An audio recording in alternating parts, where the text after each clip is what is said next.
अधिक मास का पाठ है श्रीमद् भगवद गीता जी का 15वां अध्याय। तो उसका सब लोग पाठ करें। आपके पास ग्रंथ हो तो ठीक, नहीं तो आजकल तो मोबाइल पर तुरंत निकल आएगा। आप डालिएगा कि श्रीमद् भगवद गीता 15वां अध्याय, तो सभी लोग साथ साथ में पाठ कर सकते हैं। पुरुषोत्तम योग इसको कहते हैं। 20 श्लोक हैं, तो इससे पवित्र समय नहीं हो सकता। सभी लोग श्रीमद् भगवद गीता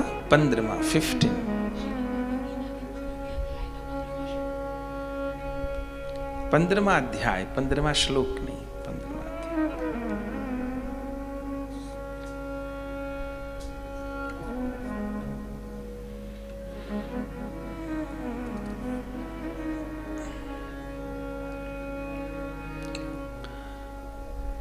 भजनिताय गौर राधेश, जप हरे कृष्णा हरे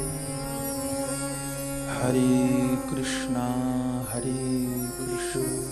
कृष्णा कृष्णा हरे हरे, हरे राम राम राम हरे हरे। ओम श्री परमात्मने नमः। अथ पंचदशो अध्याय श्रीमद् भगवद गीता। श्री भगवानुवाच उधर्वमूलमधः शाखम् अश्वत्थं प्राहुरव्ययम् छन्दांसि यस्य पर्णानि यस्तं वेद स वेदवित्। अधश्चोर्ध्वं प्रसृतास्तस्य शाखा गुणप्रवृद्धा विषये प्रबालाः। अधश्च मूलान्यनु सन्ततानि कर्मानुबन्धिनी मनुष्यलोके। न रूपं स्येयः तथोपलभ्यते, नान्तो न चादिर्न च सम्प्रतिष्ठा।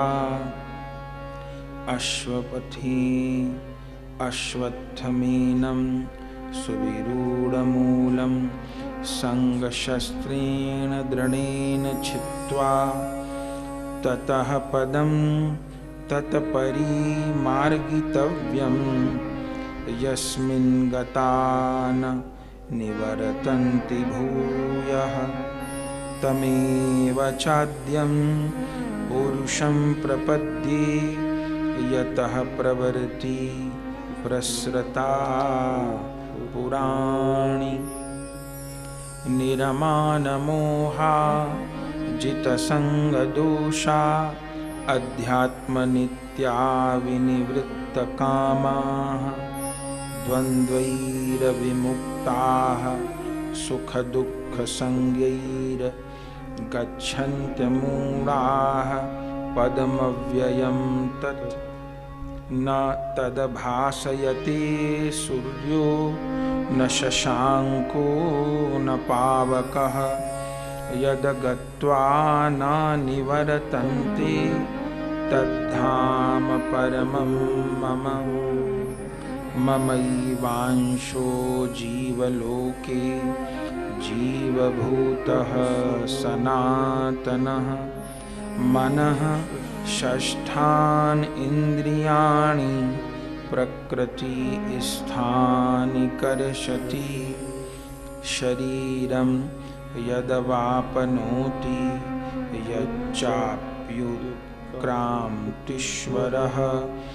गृहीत्वैतानि संयाति वायुर्गन्धानि वाशयात्। श्रोत्रं चक्षुः स्पर्शनं च रसनं घ्राणमेव च अधिष्ठाय मनश्चायं विषयानुपसेवते उत्क्रामन्तं स्थितं वापि भुञ्जानं वा गुणान्वितं विमूढा नानुपश्यन्ति पश्यन्ति ज्ञानचक्षुषः यतन्तो योगिनश्चैनं पश्यन्त्यात्मन्यवस्थितं यतन्तो अप्यकृतात्मानो नैनं पश्यन्त्यचेतसः यदादित्यगतं तेजो जगद्भासयतेऽखिलं यच्चन्द्रमसि यच्चागनौ तत्तेजो विद्धि मामकं गामाविश्य च भूतानि धारयाम्यहमोजसा उष्णामि चौषधीः सर्वाः सोमो भूत्वा रसात्मकः अहं वैश्वानरो भूत्वा प्राणिनां देहमाश्रितः प्राणापानसमायुक्तः पञ्चाम्यन्नं चतुर्विधं सर्वस्य चाहं हृदि सन्निविष्टो मत्तः स्मृतिर्ज्ञानमपोहनं च वेदैश्च सर्वैरहमेव वेद्यो वेद्यान्तकृद्वेदविदेव चाहं द्वाविमौ पुरुषौ लोके क्षरश्चाक्षर एव च क्षरः सर्वाणि भूतानि कूटस्थो अक्षर उच्यते उत्तमः पुरुषस्त्वन्यः परमात्ये परमात्मेतयुद्वाहतः यो लोकत्रयमाविशय बिभर्त्यव्यय ईश्वरः यस्माच्छर्मतीतोऽहं मक्षरादपि चोत्तमः अतोऽस्मि लोके वेदे च प्रथितः पुरुषोत्तमः यो मामेवं सम्मूढो जानाति पुरुषोत्तमं स सर्वविद भजति मां सर्वभावेन भारत इति गुह्यतमं शास्त्रमिदयुक्तं मया नघ एतद्बुद्धवा बुद्धिमान् स्यात् कृतकृतश्च भारत। ओम तत्सत् इति श्रीमद्भगवद्गीतासूपनिषत्सु ब्रह्म विद्यायां योगशास्त्रे श्री कृष्ण अर्जुन संवादे पुरुषोत्तम योग नाम 15 अध्याय संपूर्ण। हरे कृष्णा कृष्ण कृष्ण हरे हरे हरे राम राम राम हरे हरे। एक बार अर्थ आप सब और श्रवण कर लें। श्री कृष्ण अर्जुन से कह रहे हैं, हे अर्जुन, आदि पुरुष परमेश्वर रूप मूल वाले और ब्रह्मा रूप मुख्य शाखा वाले जिस संसार रूप पीपल के वृक्ष को अविनाशी कहते हैं तथा जिसके वेद पत्ते कहे गए हैं, उस संसार रूप वृक्ष को जो पुरुष मूल सहित तत्व से जानता है वह वेद के तात्पर्य को जानने वाला है। हे अर्जुन, उस संसार वृक्ष की तीनों गुण रूप जल के द्वारा बड़ी हुई एवं विषय भोग रूप कोपलों वाली देव, मनुष्य और तिर्यक आदि योनि रूप शाखाएं नीचे और ऊपर सर्वत्र फैली हुई हैं और मनुष्य योनि में कर्मों के अनुसार बांधने वाली अहमता, ममता और वासना रूप जड़ें भी नीचे और ऊपर सभी लोकों में व्याप्त हो रही हैं। परंतु इस संसार वृक्ष का स्वरूप जैसा कहा है वैसा यहाँ विचार काल में नहीं पाया जाता है, क्योंकि न तो इसका आदि है और न अंत है तथा न अच्छी प्रकार से स्थिति ही है। इसलिए इस अहमता, ममता, वासना रूप अति दृढ़ मूलों वाले संसार रूप पीपल के वृक्ष को दृढ़ वैराग्य रूप शस्त्र द्वारा काटकर उसके उपरांत उस परम पद रूप परमेश्वर को अच्छी प्रकार खोजना चाहिए कि जिसमें गए हुए पुरुष फिर पीछे संसार में नहीं आते हैं, जिस परमेश्वर से यह पुरातन संसार वृक्ष की प्रवृत्ति विस्तार को प्राप्त हुई है, उस ही आदि पुरुष नारायण की मैं शरण हूँ।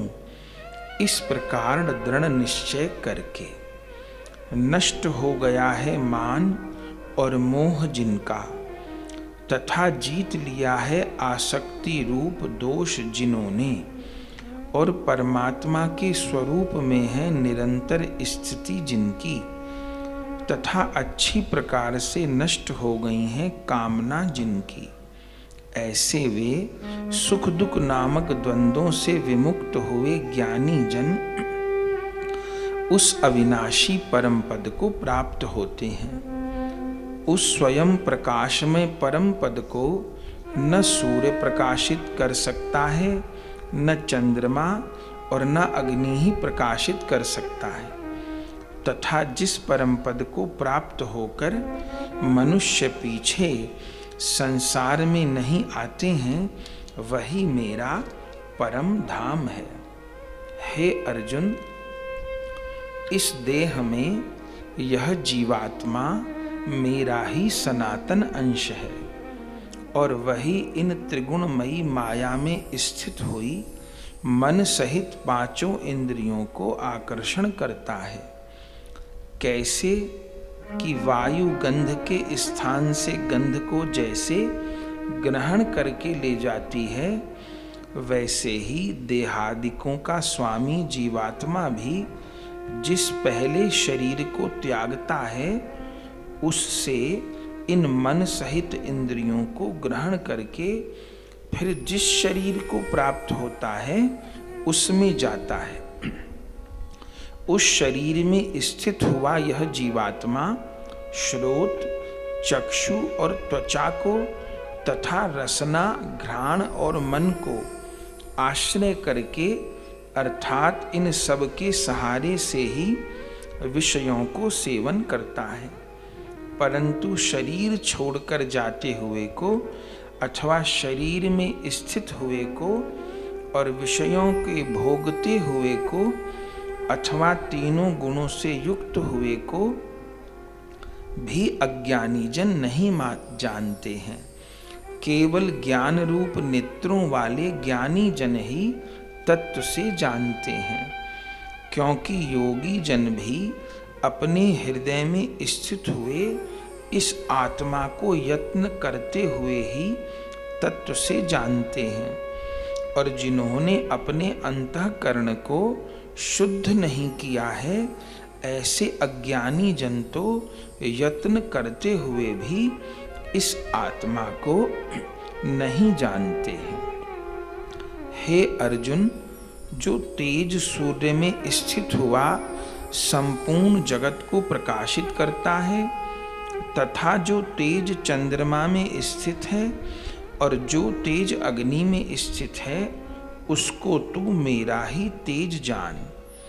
और मैं ही पृथ्वी में प्रवेश करके अपनी शक्ति से सब भूतों को धारण करता हूँ और रस स्वरूप अर्थात अमृत में चंद्रमा होकर संपूर्ण औषधियों को अर्थात वनस्पतियों को तुष्ट करता हूँ। और मैं ही सब प्राणियों के शरीर में स्थित हुआ वैश्वानर अग्नि रूप होकर प्राण और अपान से युक्त हुआ 4 प्रकार के अन्न को पचाता हूँ। और मैं ही सब प्राणियों के हृदय में अंतर्यामी रूप से स्थित हूँ और मेरे से ही स्मृति ज्ञान और अपोहन होता है। और सब वेदों द्वारा मैं ही जानने के योग्य हूँ तथा वेदांत का कर्ता और वेदों को जानने वाला भी मैं ही हूँ। हे अर्जुन, इस संसार में नाशवान और अविनाशी भी यह 2 प्रकार के पुरुष हैं। उनमें संपूर्ण भूत प्राणियों के शरीर तो नाशवान है और जीवात्मा अविनाशी कही जाती है, तथा उन दोनों से उत्तम पुरुष तो अन्य ही है कि जो तीनों लोकों में प्रवेश करके सबका धारण पोषण करता है एवं अविनाशी परमेश्वर और परमात्मा ऐसे कहा गया है, क्योंकि मैं नाशवान जड़ वर्ग क्षेत्र से तो सर्वथा अतीत हूँ और माया में स्थित अविनाशी जीवात्मा से भी उत्तम हूँ। इसलिए लोक में और वेद में भी पुरुषोत्तम नाम से प्रसिद्ध हूँ। हे भारत, इस प्रकार तत्व से जो ज्ञानी पुरुष मेरे को सर्वोत्तम जानता है, वह सर्वज्ञ पुरुष सब प्रकार से निरंतर मुझ वासुदेव परमेश्वर को ही भजता है। हे निष्पाप अर्जुन, ऐसे यह अति रहस्य युक्त गोपनीय शास्त्र मेरे द्वारा कहा गया। इस तत्व से जानकर मनुष्य ज्ञानवान और कृतार्थ हो जाता है, अर्थात उसको और भी कुछ करना शेष नहीं रहता और वह मुझ पुरुषोत्तम को ही प्राप्त करता है। इति श्रीमद् भगवद गीता रूपी उपनिषद एवं ब्रह्म विद्या तथा योग शास्त्र विषयक श्री कृष्ण अर्जुन के संवाद में पुरुषोत्तम नामक योग 15वां अध्याय संपूर्ण होता है।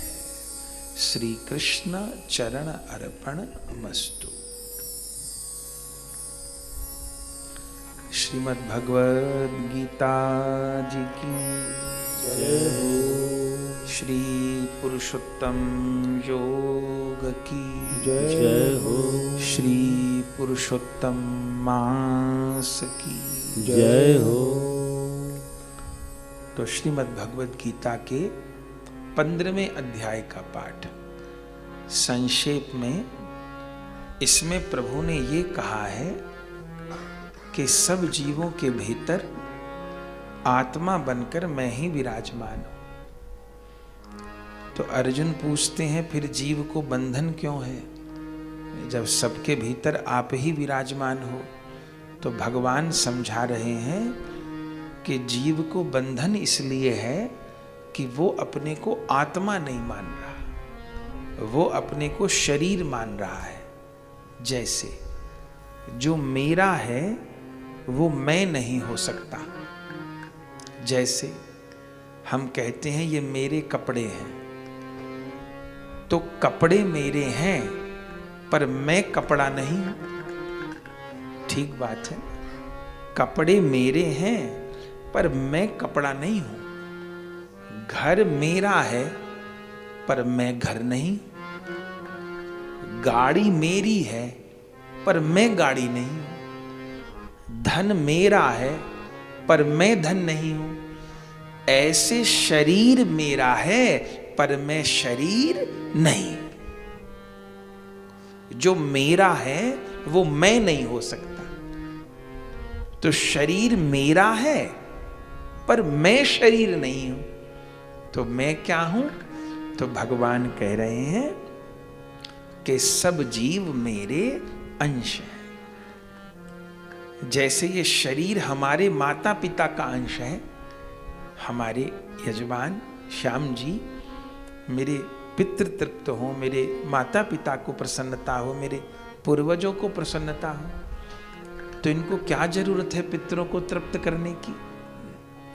चूंकि हमारा सनातन धर्म कृतज्ञता का धर्म है। जिन पूर्वजों से हमें शरीर मिला है, संस्कार मिले हैं, तो उनके प्रति हमारी कृतज्ञता नहीं है क्या? तो कम से कम जीवन में एक बार भागवत जी का अनुष्ठान करा के अपने पितरों को समर्पित करिए, क्योंकि भागवत जी से पितरों की परम तृप्ति होती है। यदि वो कहीं अटके हुए हैं तो उनको भगवान के धाम की प्राप्ति होती है। यदि अच्छे से पाठ हो गया, यदि ठीक से कथा हो गई और श्रवण कर ली गई, तो हमारा जीवन तो इस प्रकार के अनुभवों से भरा पड़ा है। पितृ यजमान को आके दर्शन दे के जाते हैं कि बेटा हमने कथा सुनी, हमारा उद्धार हुआ। ये हमारे स्वयं के जीवन के एक नहीं सैकड़ों उदाहरण हैं जहां यजमान को अनुभूति हो गई। तो पितरों के प्रति दायित्व क्या है? क्योंकि ये शरीर उन्हीं से उत्पन्न है, माता पिता से उत्पन्न हुआ, माता पिता का उनके माता पिता से हुआ, उनके माता पिता का उनके माता पिता से हुआ। हमारा कृतज्ञता का धर्म है। हम लोग एहसान फरामोश नहीं है, हम लोग एहसान मंद लोग हैं। हमारा धर्म हमको कृतज्ञ होना सिखाता है। तो शरीर तो माता पिता का अंश है, पर आत्मा माता पिता का अंश नहीं। आत्मा तो श्री कृष्ण का अंश है, परमात्मा का अंश है। तो मेरा जो असली संबंध है, मेरा जो शाश्वत संबंध है, वो श्री कृष्ण से है। तो मुझसे भूल क्या हो गई कि ये मेरा शरीर तो था, पर मैं इस मेरे शरीर को मैं मान बैठा। जैसे कोई ये कहने लग जाए कि मैं ये कपड़ा हूं, मैं पैसा हूं, मैं घर हूं, तो लोग कहेंगे कि इसका माथा चल गया। इसे ये कहना चाहिए था कि मेरा घर है, ये कह रहा मैं घर हूं। इसे कहना चाहिए था ये मेरी गाड़ी है, वो कह रहा मैं गाड़ी हूं। तो हमको लगेगा कि इसको डॉक्टर को ले जाओ, इसको दिक्कत हो गई। ऐसे जो ये मान रहा है कि मैं शरीर हूं, उसका भी दिमाग चल गया है। जैसे कपड़ा मेरा है, मैं कपड़ा नहीं हूं, ऐसे शरीर मेरा है, मैं शरीर नहीं हूं। तो मैं क्या हूं? इन्हीं श्लोक का गोस्वामी जी रामचरितमानस में अनुवाद किए। ईश्वर अंश जीव अविनाशी, ईश्वर अंश जीव अविनाशी, चेतन अमल सहज सुख राशि, चेतन अमल सहज सुख राशि, सो माया बस भयउ गोसाई, सो माया बस भयउ गोसाई, भंद्यो कीर मर कट की नाई, भंद्यो कीर मर कट की नाई, जड़ चेतन ग्रंथि पर गई, जड़ चेतन ग्रंथि पड़ गई। यद्यपि मृषा छूटत कठिनई, यद्यपि मृषा छूटत कठिनई। तब ते जीव भयउ संसारी, तब ते जीव भयउ संसारी।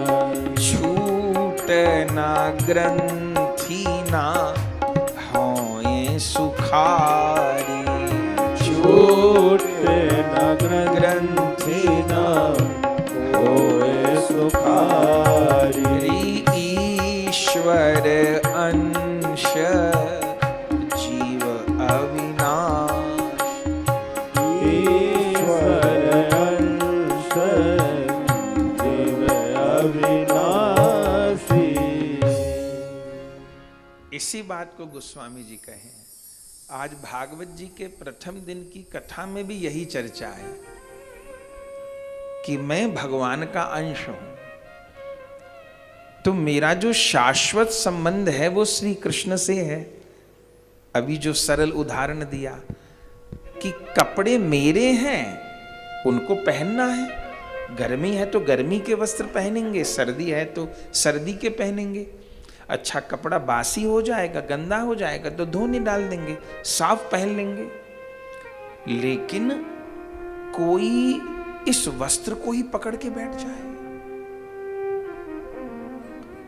या पूरा दिन हम लोग कुछ काम ही ना करें, इस कपड़े को ही धोते रहें,